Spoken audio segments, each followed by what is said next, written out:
Hürmetlik vatandaş, bugünkü leksiyalarımızı başlayımız. Leksiya dese de qajırız. Washington'dan sözleyimiz. Bugünkü İslahı 2020 yıl 9. ayının 15. günü vaziyettin eysak. Ben tünü gün sizlerge diyen idim. 15. gün nimi iş? Dep sual koygan idim. Üzem unuttum ben geçen. Ona vatandaşlar bu 9. ayının 15. günü Amerika Qo'shma Shtatları Huawei şirketiga belgilab bergan vaqtning eng oxirgi cheki ekan. Qani bundan keyin endi Huawei şirketi qaysi yo'lni tutadi? Bu bir vaziyat. İkincisi Yevropa ittifoqi bilan Jungo tunigun o'tkazgan suhbatda bugungi kelgan xabarda Jungo mag'lub bo'ldi, ya'ni Rais Xi Jinping bir muxbirlarni kutib olish, axborot e'lon qilish yig'iniga qatnashamadi. İkincisi Jungo bilan Yevropa o'rtasida e'lon qiladigan birlashma bayonot bu amaldan qoldirildi.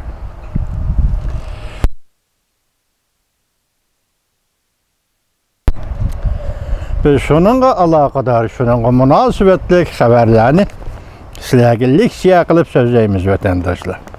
Bugungi mavzu mundaq. Amerika bosh elchini chekindirdi. Diplomatik to'nlatish bilan Jungo Kompartiyasining yuziga bir qachat soldi. Mavzuli xabar 9. ayning 15. kuni Jungoga nazorat to'rbetida e'lon qilindi. Xabar mundaq boshlandi. Amerika Jungo munosabati burmishakillik tuvallash yo'liga kirib keldi.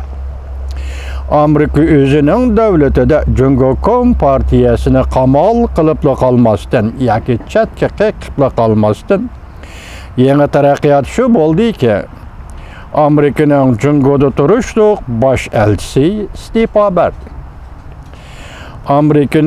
Amerika Jungo munosabatiga tutgan muomalasi diplomatik munosabat bo'lsa-mu,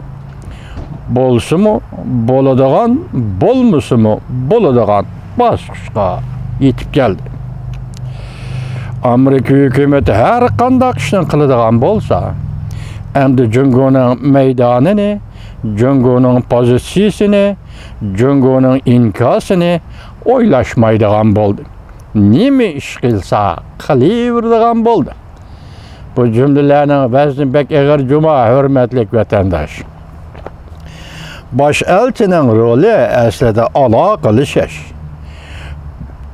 Qarshi tarafning inkosini sinab beqishdan iborat qatorliq zarur tanishishlardan keyin ondan o'zining fikrini va masalalarni, siyosatlarni o'rtaga chiqarishdan iborat edi. Prezident Trumpning xarakteri intayin qattiq. Sen bana 100 xotira qilmasang, men sana 100 xotira qilmayman. Sen bana 100 xotira qilsang, men sana 100 xotira qilishim mumkin. Bu qatam bosh elchi qaytib keldi. Amerikaga Jungodan qaytib keldi. Hatta Jungo tarafga uqtiribmi qo'ymadi, xo'shmi demadi.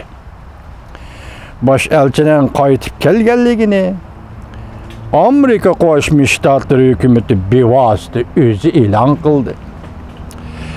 Biz nima ish qilishni xohlasak, shu ishni qilamiz. Sen qarab tursang bo'ladi. Mana bu jumlajimi biz nima ishni qilishni xohlasak, shu ishni qilamiz. Sen qarab tursang bo'ladi. Jungo tarafda nima inkos bo'ladi? Belgilangan qoida bo'yicha o'zining bosh elchisini qaytarib ketishli bo'ladi. Ya'ni Süt Yankayni Washingtondan qaytarib ketishli bo'ladi. İki tarafning diplomatik munosabati hamda dastlabki davrlardagi munosabatga eng tuvan saviyalik munosabatga, ya'ni ikki taraf bir-biriga viza qo'yib bersalar bo'ladigan bir davrga yetib keldi. Amerikaning bu qatam bosh elchini chekindirishining bir necha roli bor. Diqqat endi vatandoshlar. Tekrarlayman, Amerikanın bu qatam baş elçini çekindirişinin bir neçe rolu var.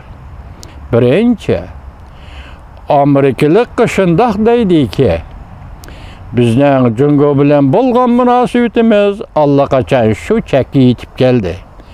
O'yinning qizig'i texi kaynida. Lahshar. Ikkinchi, Amerika butun dunyoga shundoq deydi-ki, Amerika Jungo munosabati buzildi. Sizlar o'zinglar bilib ish qilsanglar bo'ladi.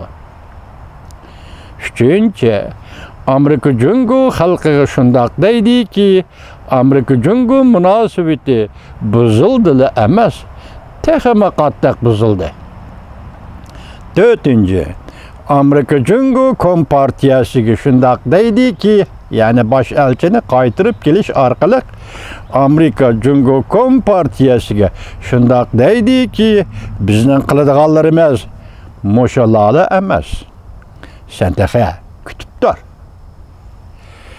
Amerika Jungo munosabatini tashabbuskorlik bilan bu darajaga tushirib qo'yishi Amerikaning, endi diqqat qiling vatandosh, Şinjan meselesi, Uyg'uriston meselesi, Tibet meselesi, Mongoliya meselesi, Hong Kong meselesi, Tayvan meselesi qatorliq meselelerdə yoki mushu meseleler bo'yicha ikki davlat munosabatida texmi cho'nqurlab ikki davlat munosabatida bu meselelarni texmi cho'nqurlab ko'chilaydiganligidan darak berdi. Hech qanday vaqtda odam duduqlamasa dal mashina yakagan duduqlaydi ekan vatandosh. Bu 5 çoğun mesele Jungo devlet siyasetinin tegligi meselesiydi. Eğer Amerika bu mesele boyunca kadem kıstab keladigan bolsa, o çağda onun Jungo turuşluq baş elçixanasının qiladigan işi bolmaydı. Bekarlı bulup da qalıdı. Baş elçi bu işler bilen avara boludu degenden köre bu işlerini oylapma koymaydı degen tüzek. Amerika baş elçini çekindiriş orqali Jungo Kompartiyasining yüzüge bir qaçat selib, qattiq besim ishlatish kuchini ustiga qo'ydi. Xudo xolisa mushu masala bo'yicha oxirida munozara qilishimiz siz bilan vatandosh.